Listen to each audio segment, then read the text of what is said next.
की शेतकऱ्यांची परिस्थिती पाहून नव्हे, त्यांना निवडणुकीचा हंगाम पाहून जमलं तर कर्जमाफी करायची आहे। तर निवडणुकीमध्ये मतं मागण्यासाठी त्यावेळी अंथरूण पाहून आश्वासनं द्यावीत असं उपमुख्यमंत्री, मुख्यमंत्री आणि त्यांच्या सत्ताधारी पक्षाच्या नेत्यांना त्यावेळी का वाटलं नाही? शेतकऱ्यांकडून काढून घेऊन झालं की मग त्यांच्या तोंडाला पानं पुसायची, ही जी परंपरा भारतीय जनता पक्ष आणि त्यांच्या मित्र पक्षांनी गेल्या काळामध्ये सुरू ठेवलेली आहे, त्याचीच पुनरावृत्ती अजित पवार साहेब आणि देवेंद्र फडणवीस साहेब करतायत। माणसानं अंथरूण पाहून पाय पसरावं।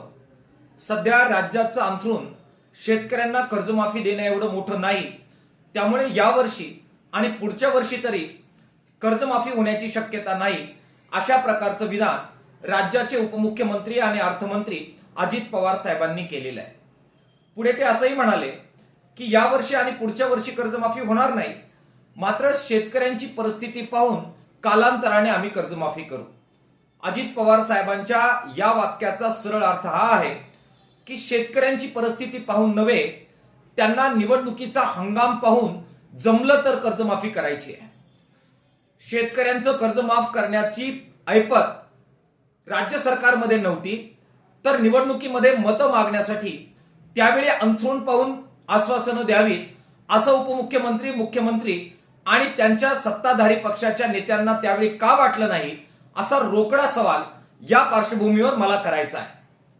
दुर्दैवानं शेतकऱ्यांकडून काढून घेऊन झालं की मग त्यांच्या तोंडाला पानं पुसायची, ही जी परंपरा भारतीय जनता पक्ष आणि त्यांच्या मित्र पक्षांनी गेल्या काळामध्ये सुरू ठेवलेली आहे, त्याचीच पुनरावृत्ती अजित पवार साहेब आणि देवेंद्र फडणवीस साहेब करतायत। मला आव्हान करायचंय शेतकऱ्यांच्या वतीने की त्यांनी दिलेला शब्द पाळावा। ज्या आधारावर आमची शेतकऱ्यांची मतं तुम्ही मागितली, ज्या आधारावर तुम्ही सत्तेवर आले, ते कर्जमाफीचं आश्वासन पूर्ण करावं। शेतकऱ्यांचा विश्वासघात त्यांनी आता तरी थांबवावा, अशा प्रकारचं आव्हान किसान सभेच्या वतीने आम्ही त्यांना करतो आहे।